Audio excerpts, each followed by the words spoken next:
Welcome to Permission to Evolve. I'm your host, Brandon Thielk. I'm a performance and life coach. I'm joined by my co host and producer, Holly Deschenes. So today we're going to get into this idea of permission to be free. And so specifically, I'm going to put it through the lens of surrendering the status game. Oftentimes, we build the life that we think we want. And at a certain point, that doesn't feel true anymore. And so we're going to get into some of the details of what's going on there. We're always just trying to upgrade mindset, trying to get it to a more mature perspective. And when we get caught in playing these games, sometimes we can lose ourselves and pulls us off track. And we end up like operating more superficially. This work's more about getting deeper, kind of questioning these things and getting clear on what you actually want. Generally, that's a little bit beyond that surface layer. And so we're going to be exploring those things. Anything as we get started here, Holly, that comes to mind for you? It's interesting. I talked to someone earlier today about the ideas around title in particular, which you could see as status related, a little bit around how they're meaningless, even though Mhm. for my full-time job, I work in a corporate setting. So you could think, oh, they're not meaningless, but there really are instances where even in that setting, it's meaningless in terms of title. And so I think from that regard, I'll be interested to hear more of how you unpack the ideas around title and status. The corporate ladder's kind of your prototypical system to look at here. Could be chasing the house, the career, the car, the lifestyle. There's all these ideas of we're all kind of we live in a society that's very consumer based. It's like about how much stuff I can accrue. And while that stuff's nice, is that going to give us that kind of deeper sense of happiness and joy that we're looking for? Like often not. And I think that's kind of the trap of it, right? Is like we may get there, but then we're just like, oh, this isn't what I thought it would be. That's kind of the main lens of this topic is whether it's working with athletes, if I hit this goal or if I achieve this level, like everything's going to change. And all those things, they can be very fulfilling, but as we like get more connected to ourselves and deeper into ourselves, there is almost like a detachment that happens from a lot of the external stuff because all that stuff's fleeting. And it's fun to achieve things, but so much is about like the journey of who you become along the way to achieve things. And if we're not like getting that point down, then a lot of these things they can be very empty. So the discipline, the self-discovery, the work ethic that comes along with doing something very difficult can be very rewarding in a lot of ways. And so it's always about this like kind of journey back to ourselves. And a lot of times we need some sort of external goal to attach that to start that journey. Our motivations always start at that level of I want to be successful because this is what my life would look like and people would respect me and I would get love and whatever our idea of that is. And I think many of us find that once you get there, it's those things matter less and less. It's because I became this person that with integrity and character, and I like develop myself in a certain way. A lot of the people maybe I'm like proving myself to, I don't even really want those relationships anymore. There's things that fall away in this process. So we have the corporate ladder. It's also social media is a big one of getting like the followers up and like all that stuff. And with the from a business perspective, yeah, like you want to get more followers, more people to sell stuff to, but it's also like, no, well, I actually just want people to do the work. I don't really care about the follower count, right? It's kind of because if you have a bunch of surface level followers that don't really care, then it's just a number, right? And it becomes meaningless. Possessions is the other one where, oh, if I've like have all this stuff, that means I've made it. But I guess one of the things I've been super mindful of is I've always been very methodical in my process of like not taking on too much stuff because I did view it as a trap. Because once you gain it all, now it's like you have to maintain it, right? And what if that's all like built on a lie?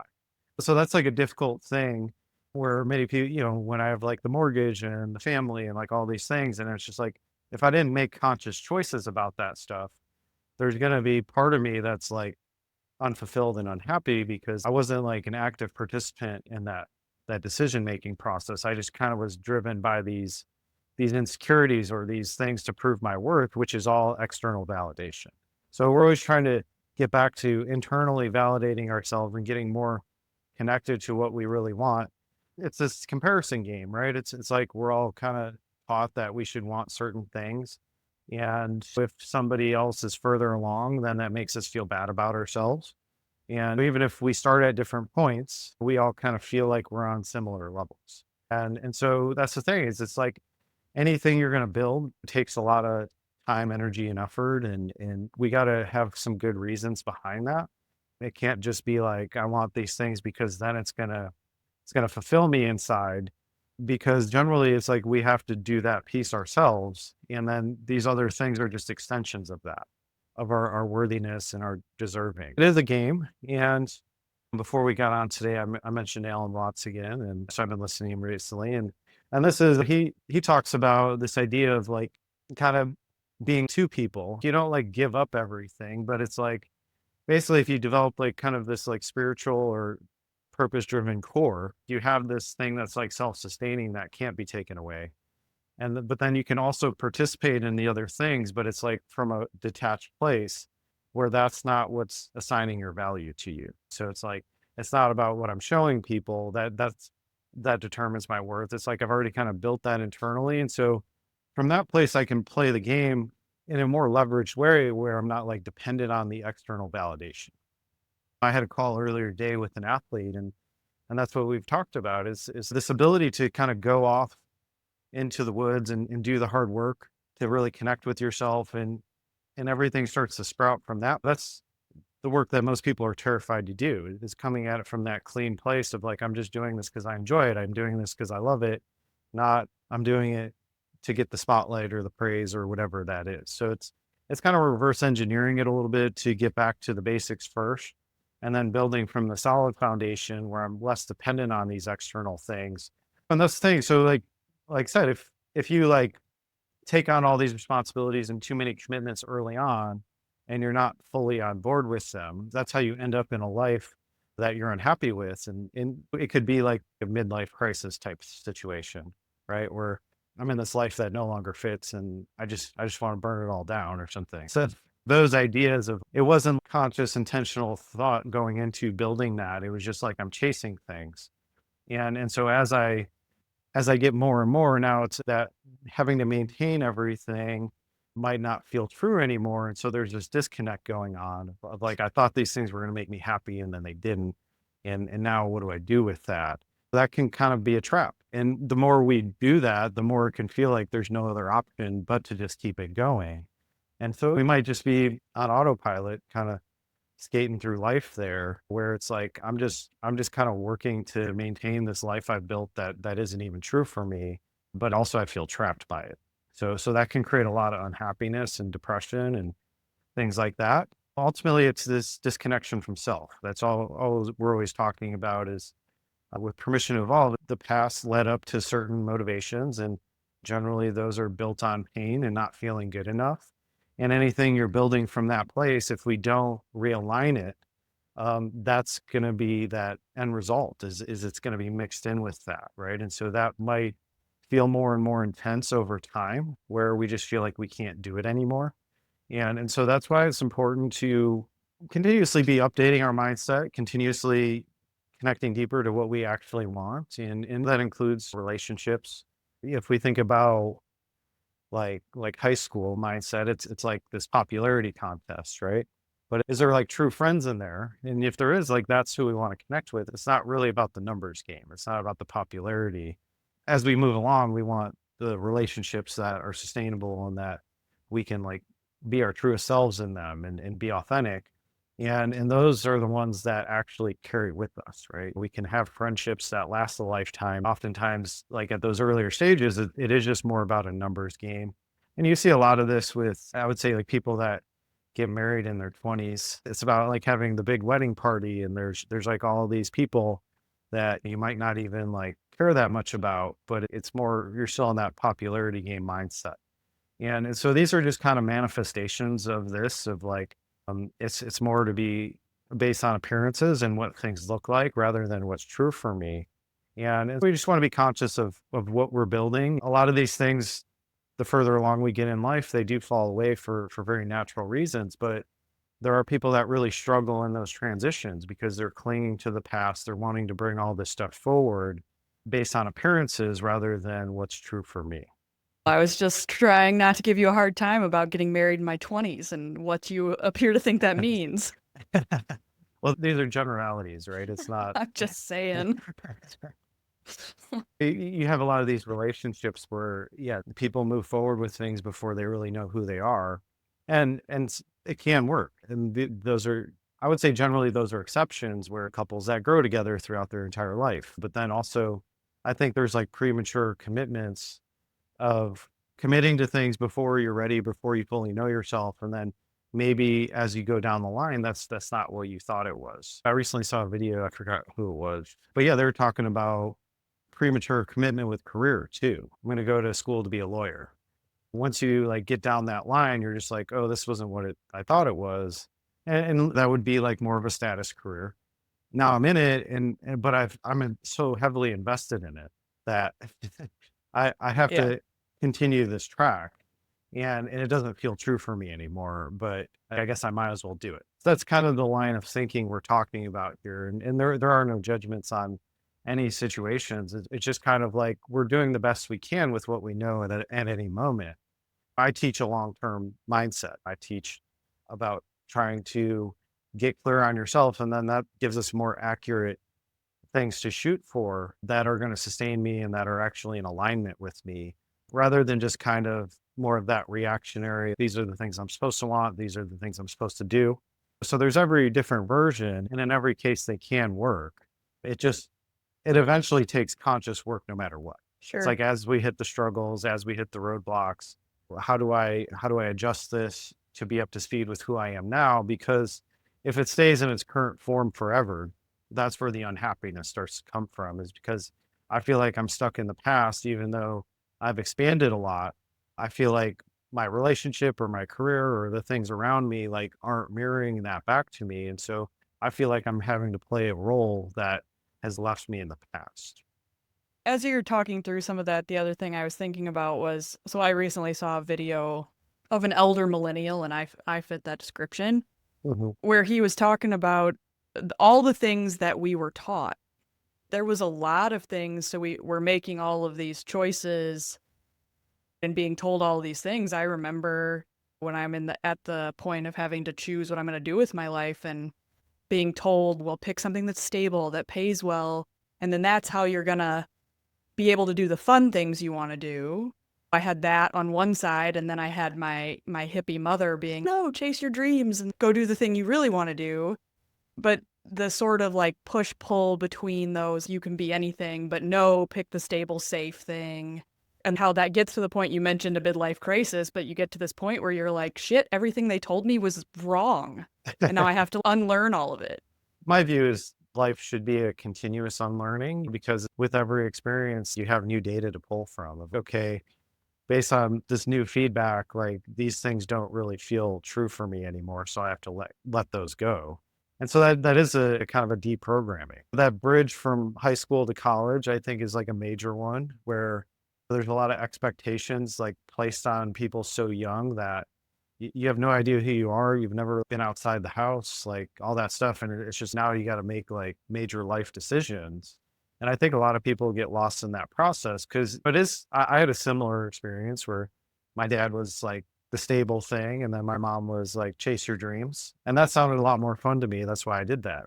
Right? But that had its own flaws. Like I lived a very unstable life for a very long time and living out of a suitcase and things like that. That's that time period where it's okay to figure those things out. There's less judgment on that. But let's say they're all choices.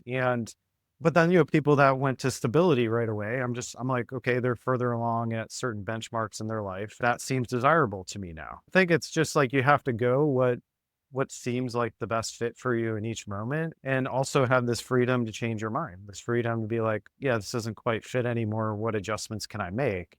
My message is just like always don't feel like you're trapped or locked into anything. There's always moves you can make. It just might take some cleanup work. It might take some big adjustments.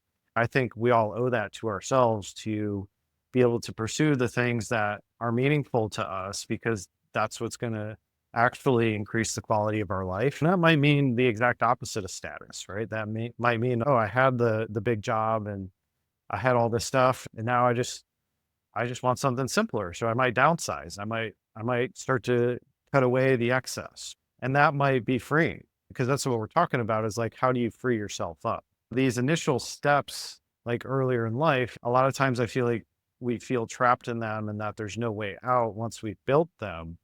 And there are steps to take at any moment in time, given the context of your life.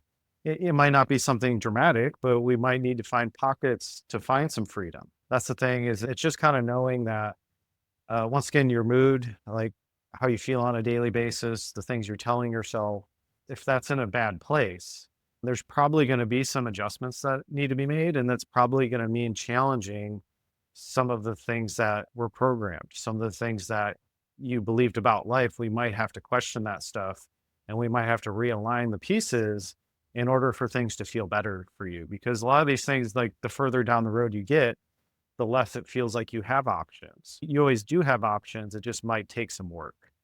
Sure, sure.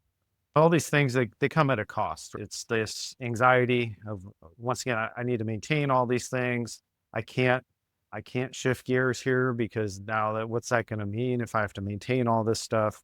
Fear of rejection too. We talk a lot about, I call it the gauntlet. So anytime you deviate from the normal path, it feels like there's a lot of judgments that come from the people around you about that. And that's generally people that have settled and just done the normal safe thing forever. And so it's like a foreign idea for somebody to branch off. Also, like the burnout comes, right? If I'm maintaining all these things and I don't want to anymore, that's going to be exhausting, because I don't feel like I have a purpose behind it. I feel like I'm just doing it because I decided something a long time ago. And now I feel like I'm just kind of stuck in this place. And so that's extremely draining, because we need inspiration, we need purpose, we need things to sustain us. All that stuff goes out the window when we're operating superficially, or operating based on appearances or how things look to other people. That's where that trap starts to happen. And so with relationships, generally, if I'm just fixated on appearance and how things look to the external world, that's going to be very shallow connection. So you kind of see it all the time in these like TV shows and stuff, where it's like the club or the high society stuff of, like, Oh, everything's sure. based on appearances, and they all actually hate each other. They're caught in the game. At any moment we can step out of the game, but there might be that backlash or that judgment that we have to combat. Also, transactional behavior. So if I'm just fixated on achieving the goal, and that goal is to prove things to other people, now I'm more likely to try, and if that's what I'm fixated on, and my drive is coming from this place of pain and not feeling good enough, I'm more likely to try and manipulate situations. I'm probably not forming deep connections with people. I'm probably looking at them as a means to achieve my goal. But you could see this with, like, the sleazy salesman, the guy that's just like trying to hit his numbers. That's a common thing we look at. When you're not forming these deeper connections, that ultimately does create loneliness. Even if I have a lot of people around me, and those are empty connections, I'm still going to feel alone, even if there's people around. It's about building these things internally, so that we are self-sustaining and we're not dependent on maintaining the image, because that can always be taken away. That's not where we really build happiness from. It's very short term. When I get the wins, it's like I feel good for a little bit, and then I'm back into what's the next thing, because I don't feel good inside again, even though I just achieved this thing. So it's kind of shifting. When you go to, like, networking, it's just like all about, hey, like, what job do you do? A lot of our interactions are that way. Or what do you do career wise, that kind of stuff. And that's a title that we've identified with, that we're attaching to ourselves, but it's not like really who we are. That's what we're just kind of seeing in this superficial lens that way. And so we feel like everybody else is kind of like missing all these other parts of us, but we don't feel safe to share them in that place. So that's how we lose ourselves, is we start to feel like we have to play a role rather than just live authentically based on who we are. So if people have looked at different things, right, and as ways to, if the status, they thought the status would get them the feeling of freedom, because that's what we're talking about, and it didn't. How do you think about redefining that to where you can actually accomplish the feeling of freedom? All this is about is taking inventory of your life and trying to understand what still feels true with you and what might be outdated or what might not be working. It's being honest about it because it's like the places we feel trapped, that just means we're kind of stuck in like, I'm only trapped because if I try to break out of this, I fear what other people will think about that. We kind of have some chains to that. Before you move on from that. So there is the element of judgment, but I'm just going to say for me personally, when I think about changing something, it's not necessarily because I'm worried about what someone else will think of me. It's more of a worry about how bad it potentially will feel to start over. Yeah. And we view it as like everything's an evolution. There's very few things in life you just like completely just throw away. Because if we throw away all the parts, it's then everything was like built on this shaky foundation. And that's usually not true. Usually is that need to be reworked. But then it's also like you have all this experience, you've lived all this life, and in that process you've developed skill sets. You have these understandings of certain things. And that is kind of trusting that process of I have some good things here. I just need to realign them. Okay. It's just kind of a remolding of things. And our mind thinks that has to be an all or none. Even kind of the lawyer example we talked about of like, oh, I went to law school, I started practicing all that stuff. In that process, you developed a lot of good stuff, negotiation skills, confrontation, communication, the ability to research. There's all these different things that come out of that. And so it's more about relaning the expression of it. It's what's a better way to align my skill sets in a way that feels true for me now. There is going to be that might mean like shifting jobs. That might mean venturing off on your own and creating something new. You're not starting from step one. You're actually pretty far down the line. It's just a realignment that needs to happen. And that can feel overwhelming because our mind's always kind of craving this safety and it gets that from our past. So I know what to expect as long as I'm in this job or in this relationship or whatever it is. And so it's like everything has this tipping point too. There's some good pieces here and that's enough to sustain me for now, but as I as I continue to evolve, like there might be a point where I feel really out of alignment with it and then that's going to be my jumping off point. It's like the scale tipped where it's just like, okay, the positives I'm not really seeing here anymore. I need to figure out what those next steps are because this is becoming increasingly negative. Okay. And so it's kind of it's learning to feel for that tipping point because I'm never a change your life overnight type of person. I don't think anything works that way. I'm more of a hey, let's find alignments to transition things so that it's not such a intense jump because that can put our nervous system into shutdown where everything just feels overwhelming and it feels impossible.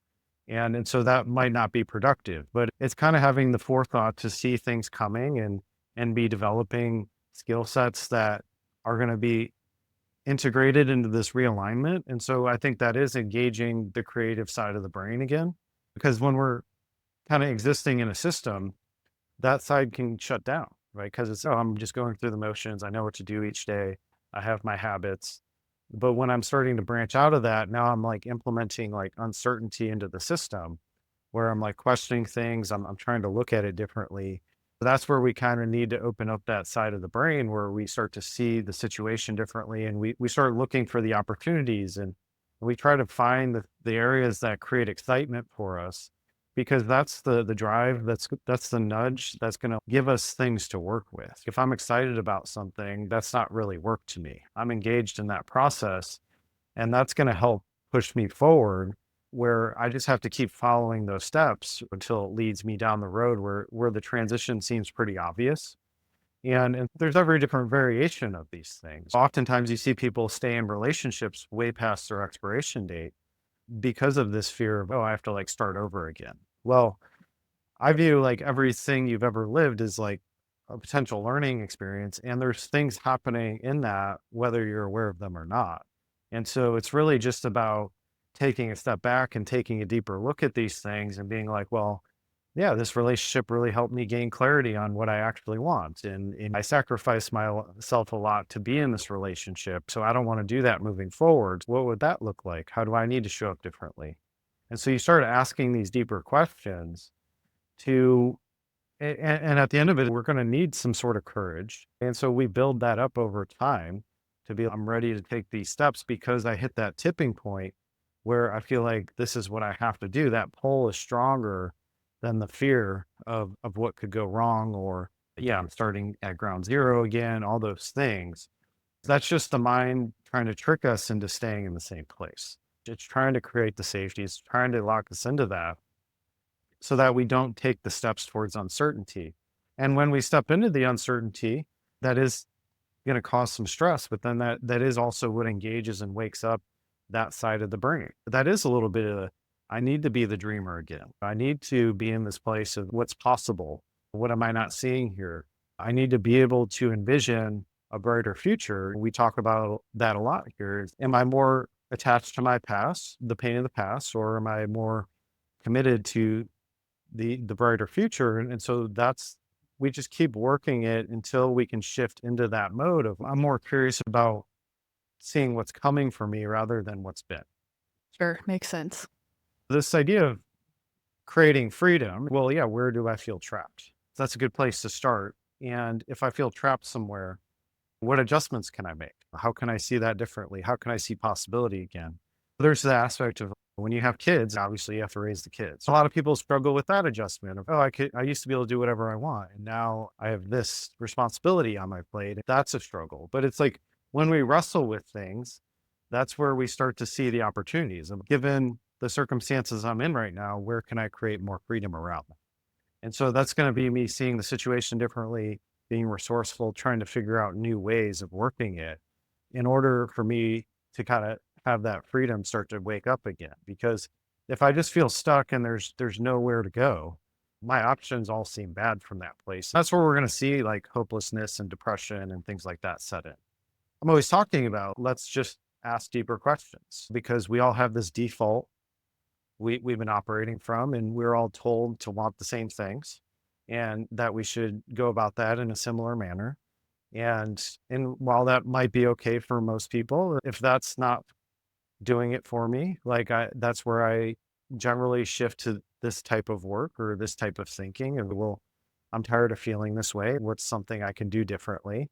And that's where the self-discovery begins, or they call it like an awakening of like, I'm starting to realize that these things don't fit anymore.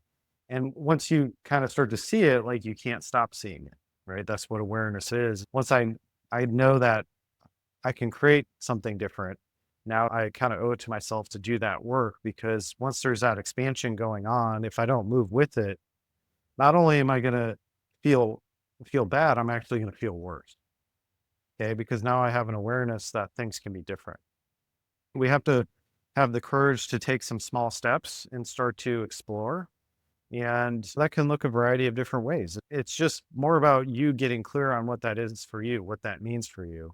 And that generally doesn't mean throwing your whole life away. It just means I need to make some adjustments here. I do need to do things differently. I might need to shake some stuff up. That could be a job change. That could be moving somewhere. That could be any of that stuff of how can I get some new energy flowing here, where I start to feel optimistic or positive about this brighter future again.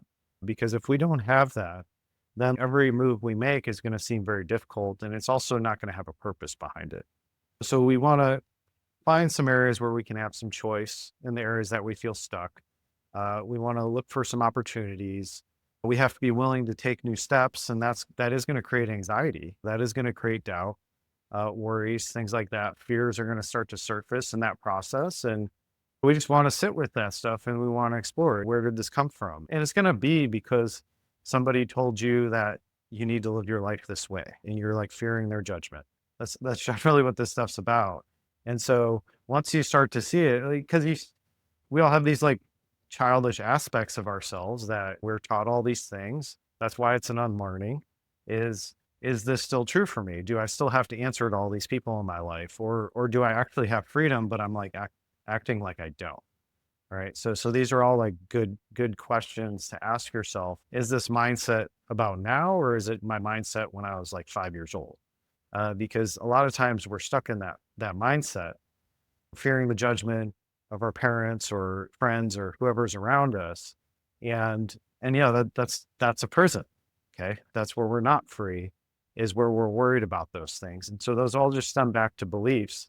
And we can work on that stuff. We can take a look at it and we can start to heal the patterns so that they don't have as much strength or pull on them, because that's the stuff that keeps us standing still.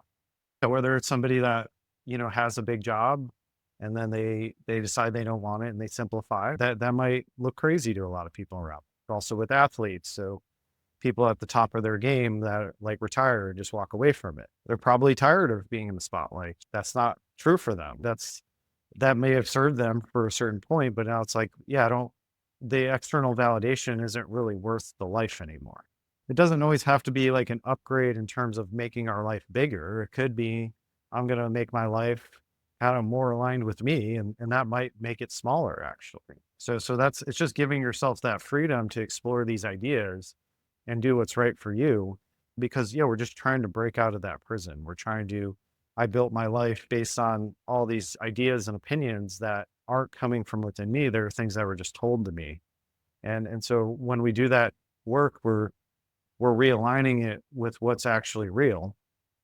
And that's always going to be what feels the best. There may be sacrifices here and there. There may be some adjustments that are uncomfortable temporarily, but it's just like if you continue to work at things, there's always a path forward. It is that idea of challenging your mind. It's challenging how I'm seeing things, because our mind's always going to go to worst case scenarios. It's always going to go to all or none thinking, or this is going to be bad for somehow, because it doesn't have the data to know what's coming. It only has the data to pull from the past. And so if we're taking new steps, it's going to be feeding us negative things to keep us in that safety mode. Maybe say a little more around exploring these ideas that feel like they could create freedom for you, because I do think there's at least the way I interpret it, there's I'm gonna think about this thing, maybe do a little research about it, kind of poke around at the idea of what that might feel like, which is very different than actually doing it.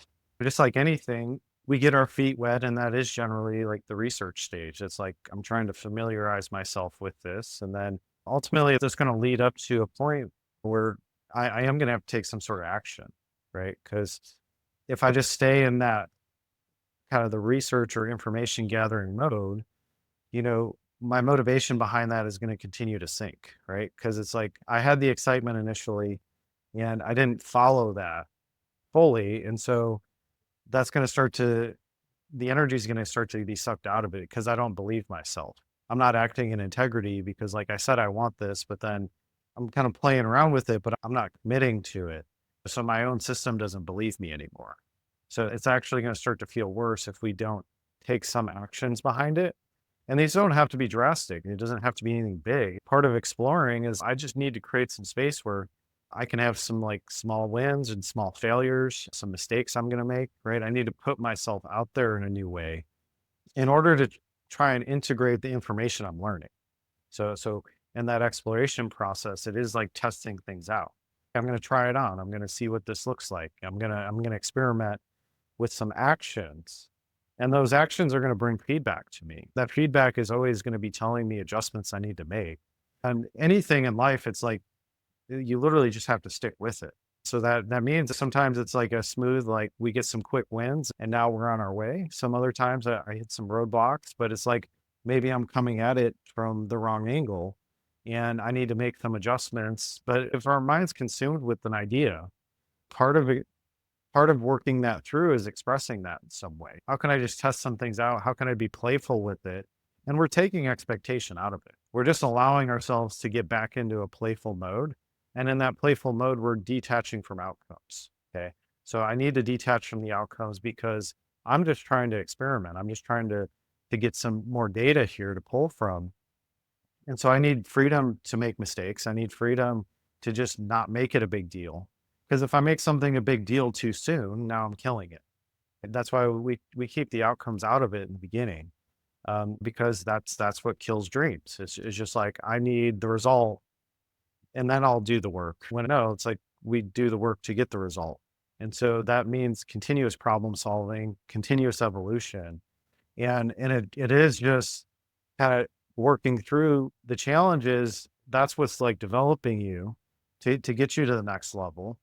And so we just have to continue to take small steps in that direction. If we just spend some time with something a little bit every day or every other day or something like that, we can start to build some momentum. And what you're trying to do is you're trying to build a connection to something. I'm taking this thing that was unknown or foreign to me, and I'm trying to experience it because it interests me. And so that is going to be, it's going to be continuous learning. It's going to be continuously taking steps to deepen my learning, because whatever I'm learning, I don't really know it until I'm able to act on it. And so we have to be able to act on things in order to start to build that momentum. And so it's just allowing for that process to develop, and things that they're infancy, we do have to protect them, and we do have to kind of nurture them with just kind of a positive mindset and this curiosity and all that. We can't put too much on it too soon, because that's what crushes it. Sure. All that makes sense. I'm wondering though a little bit about some tangible examples and not to rabbit hole too far on this. I don't know if you have a personal example or not. I can give an example of me kind of starting in this career. I was out playing baseball, trying to make that happen. And I was kind of this awareness of, yeah, okay, I'm like pouring into this, but I also had a lot of interest in personal development and health and all those things. There were like things developing side by side. And and so that the baseball stuff, we needed the full commitment, but after a while it kind of started to be like, yeah, this is just what I'm doing for now. It didn't like feel like, because this side of things to kind of seem to develop more of a pull on me over time, where I'm just like, oh, I'm just like really hungry for spiritual knowledge, learning about the body, the nervous system, mindset, emotions, all that stuff. And as I'm developing it, it started to be like, okay, I started looking for opportunities. I started just throwing stuff out there. It was just like making stuff up along the way to just try and get some experiences with it, right? It's like I have all this knowledge, but it can just stay there, or I can try and put it to use and into practice. And so I need experiences to develop it further. And so initially that looked like I was playing baseball down in Atlanta, and this guy worked at a corporation. I was like, oh, like, let me develop a corporate wellness program for you. And I just like made that up. I got some meetings and stuff like that. And that got like the wheels turning. So I started like drawing up this wellness manual, and I started deepening my knowledge there. And that didn't even work out, but it gave me my start, right? It's like I took a risk, I put myself out there, and that kept leading me to more steps, right? And so as I was going through the wellness thing, yeah, at the time I was more interested in nutrition and health and working out and stuff like that. But as I was doing that, that like really pointed me into mindset and nervous system regulation and emotions. And then I just became absolutely obsessed with that. And it was kind of through this like spiritual lens too, of like, how do I maximize my potential? And so it was just like by taking the steps and playing around with it, like it created the space that once I latched onto this path, it feels like this is never going to end. This like took me in a direction I wasn't expecting, but it was like, because I thought the way to health was yeah, through working out and nutrition. But then the more I understood things, I was like, oh, we store emotions in our organs, and that causes damage. And if in chronic stress, actually, most health issues. So I started diving deeper into stress. I started being like, okay, like what's the biggest impact I can have in in the simplest terms? And then that's where I started to really fall into this work. I'm like, oh, if you like adjust emotions, you adjust mindset, like it starts to regulate the system. And then that starts fixing a lot of these other problems that people think are like health and wellness related. So it was just like me being obsessed with something and taking something to a very deep level. It was a journey that I just felt pulled to. And let's say is it wasn't like an immediate business. It wasn't like any of that. It was, well, I'm on my path now. And so now I need to make ends meet. I need to like figure out these other details. That was me in my 20s. If somebody hits kind of the midlife crisis moment, you're way further in your career. You have like way more developed skill sets where it's just like you have stuff that's like ready made. It just needs to be like repackaged in a different way. because you're at a different stage in life and you have so many more experiences to pull from. For me, like, yeah, I never worked a corporate job. I never like was in any of that. It was just like me making stuff up every step of the way. And it like led me down this path. But yeah, it was through curiosity. It was willingness to take actions and look stupid most of the time, honestly. I had no idea what I was talking about in the beginning. I was just overconfident. But I had to be humbled time and time again. And then each time you get humbled, you go deeper in and you learn more about it and you get more solid in the information. And then that's where confidence really starts to confidence really starts to come from is like through repeated failures over and over again. You stick with something and then you just make it so tight and strong that, it's pretty rock solid. I think in what you were just sharing is a good transition maybe into talking about how, because there is an element of surrender related to what you just described. You kind of gave into this process and followed it. So talk a little bit more about that idea of the practice of surrender.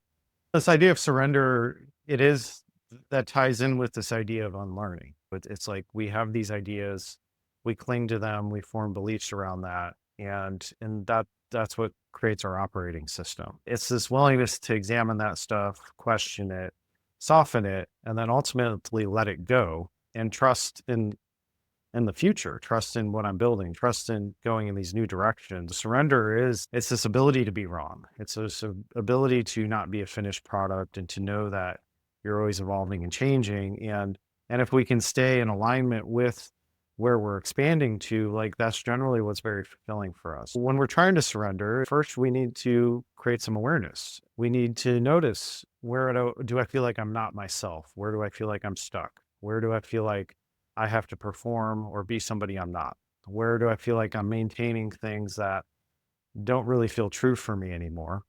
So once we start to identify those things, we have an attachment to them. And what we're trying to do is we're trying to soften that. We're trying to detach from those ideas because I created those already and I basically need to tear those down.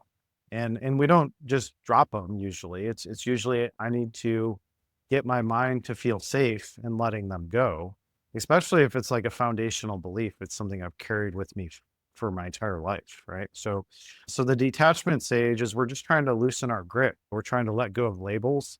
This would be something with athletes that retire, right? I need to let go of this idea of being an athlete, right? And I need to expand my mind to see other things that could be a job title as well. Like if I lost a job or the job no longer feels right for me, like I need to be able to evolve into something new. And as long as I have the labels, that kind of keeps me in that box because I don't know who I am without it. So we start to question the label, be like, well, what's a different expression of this? What feels better to me? What feels more aligned? That's where we're reorienting our mindset. We're trying to see what success looks for us now rather than what it's been, what we've kind of grown our life into. And so that's going to be more about us envisioning who we want to become and starting to line up the pieces to get there. So it's going to be about how do I align myself to become this version. I need to take a journey, and part of that journey is I need to unlearn all these things that I've programmed into myself, and I need to adopt new habits, new mindsets, new behaviors to start to get me in that direction. And then ultimately, we want to start to embody these ideas, and we do it through the action. Like I have to go experience it. I have to go put myself out there in a new way. I have to try new things on. When I'm always doing it with this, where it's just like the job title thing, I'm very detached from. Like, depending on who I'm talking to, I say I'm like X coach or this coach or whatever it is. But because I don't really care, I just want to help people. Right. So I'm like very detached from the label because this work like really applies to everybody. That's what I like to teach. And so it's the embodiment piece is like, as we like figure out who are we becoming and we start taking actions in that direction, that's what starts to build the belief within us that these things are possible. And so yeah, we're always just trying to once we start shedding things and we start stepping into new things, you start to catch this rhythm of this should actually be an ongoing process forever. That there's always going to be things for me to unlearn. There's always going to be new things for me to step into because our journey is like dictated by our desires, right? Like the things I want are, if I pursue them and I make progress towards them, that's what's going to be fulfilling to me. And so it's like that journey to take that path. I'm going to be unlearning things. I'm going to be questioning myself, and I might achieve certain things at that level. And then when I'm there, I might be like, well, this is pretty cool for a while, but after a while, I might want to switch gears again. What's a different expression of this that feels better to me now? And so each time you hit a new level, that's going to feel good for a while. But then in that process, you're going to find other things that you want to shift. So the embodiment process is really about this back and forth of taking steps that's bringing things to the surface that I want to let go of, that don't feel authentic for me anymore. So I'm going to let go of those. And then once I let go of them, now I get my next step to take. And then that's going to present me with new issues and problems. And I just keep doing the back and forth. And then I started like up leveling in every way that way because I'm honoring my desires and I'm pursuing them. That's what's kind of sustaining my mood. Like there's things that I feel pulled towards that are rewarding to me at a deeper level that are true for me. And it's not based on external stuff. It's more of just like this is me on an adventure, and every day I'm discovering more about myself.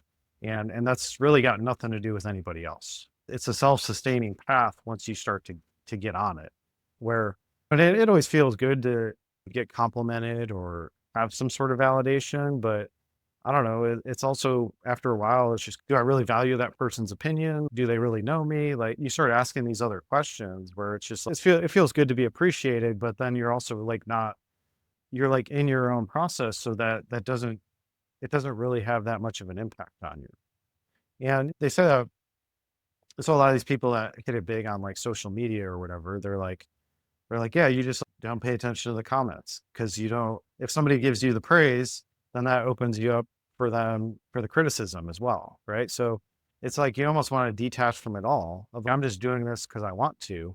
I'm not doing that for other people. Right. Because if I'm dependent on that, now my motivation is going to waver. Like things are going to, it can be pulled all over the board if I'm chasing that validation. So the good and bad go together in terms of if I get one, I'm going to experience the other. That's how everything is. It's duality.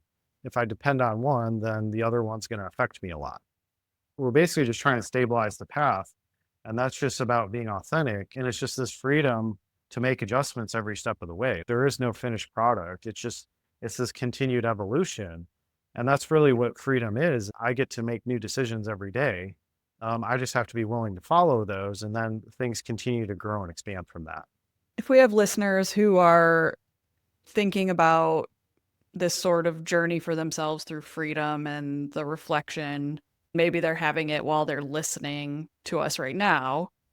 What are a few sort of, I don't know, you could call them questions they could think about, or maybe they even go as far as journal prompts a little bit that could kind of guide that thought process? So much of what we talk about here, the awareness is created through asking deeper questions. I always encourage spending time in solitude. It's like being with yourself, asking these questions, and just allowing things to come up within you. That's how we connect with ourselves. We have to kind of get the energy moving. So prompting is a good way to do that. And one good question would be if no one was watching, what would I choose to do? This is kind of poking at that idea of, do I feel like I'm living somebody else's life? Do I feel like I'm living for other people's approval? And if I was just living for myself, what would that look like? So that's a pretty good exploration. Another one is, where am I still trading freedom for approval? Especially around authority figures, things like that. A lot of us tend to seek that approval or feel like we need to prove ourselves to somebody. And that pulls us out of ourselves, right? That's like, I'm no longer connected to myself. I'm connected to trying to make something happen to gain approval. So that is going to be some sort of performance based operating where it's not going to be authentic to us. So we want to question that. It's like, where am I giving up freedom in exchange for the approval of others? So the third one would be, what would life look like if I stopped performing and started living? On that phase, everything's a transition. We don't just switch these things overnight. It's kind of this journey where we continually create more awareness around, oh, that actually doesn't fit for me. I do feel performative there. I do feel like I have to be somebody I'm not. As we create those awarenesses, then we kind of start to understand the direction we need to head in order to be living more authentically. And so none of these things are a quick fix. It's kind of more of these deep inquiries into ourselves to discover what's actually underneath all the things we've been told. And and some of these beliefs that are hardwired into us aren't really our own, and we've been operating on them. Many of them aren't actually. And so it is this willingness to unlearn and to question and to get when you get connected to yourself, like generally you know what you need to be doing, but there's always this part of you that feels like you need to be told. And so it is a struggle. It is a back and forth, and that almost never stops, right? Because these things get hardwired into our system and they like hide in all these places where I'm living out of alignment because of some experience a long time ago, and it's just not really that valid anymore. So it's always about updating our software, questioning things, getting clearer on who we are. And a lot of things start to flow naturally from that place if we allow ourselves to. So I think this one, it ended up being kind of a fun topic. We went in a couple different directions. It was a good conversation. If folks are interested in working with you or interested in something you've got coming up, maybe talk a little bit more about that. So, if you'd like to go deeper with this work, I have a couple options. So, you can schedule a free strategy session with me on my website, brandonthielk.com. It's just a 30-minute call, like where I get to know you and share how I can help and how this work can benefit you. And also on my website, also you can register for my newsletter. I send out a weekly newsletter on Mondays, giving you some insights and reflections for the week, and then also a recap of what I've got going on. And so we're going to be doing a live event in the Madison, Wisconsin area in October. So the event will be on the 25th, but I'll also be opening up some spots for in-person work on the 24th and the 26th. That'll be an opportunity if you're in the Midwest or around the Madison area and you want to stop by, that'd be a good time to get some experience with this work. So for the event, it's going to be the first half of the day is going to be teaching some of these deeper principles. And then the second half of the day will be group coaching. So we'll be working on things specific for you and the group. And group coaching is pretty cool because we all have similar things we're struggling with. And sometimes it's easier to hear it through another person where we can start to see ourselves in that situation. And so it can be pretty cool to see that unfold, how we're all connected and how we all have some similar struggles. And that actually creates some pretty cool bonding experiences too. Yeah, looking forward to that. And yeah, if you want to follow me on Instagram or socials, it's at Brandon Thielk and posting on there pretty regularly with videos and insights and some tips. Yeah, I look forward to please share and comment on this. We'd love to hear from you and how I can better serve you. If you have any ideas on things you'd like us to talk about, please share that. And yeah, I would love to connect with you a little bit more. Sounds good. Just like always, all the links for all of Brandon's socials, the YouTube, the TikTok, the Instagram, as well as a link to his website will all be in the show notes or description if you happen to be watching this on YouTube. All right, guys. Well, yeah, just work on setting yourself free, right? So we got challenge the status quo. There we go. I'll talk to Yep. you later, Brandon. All right. I'll see you.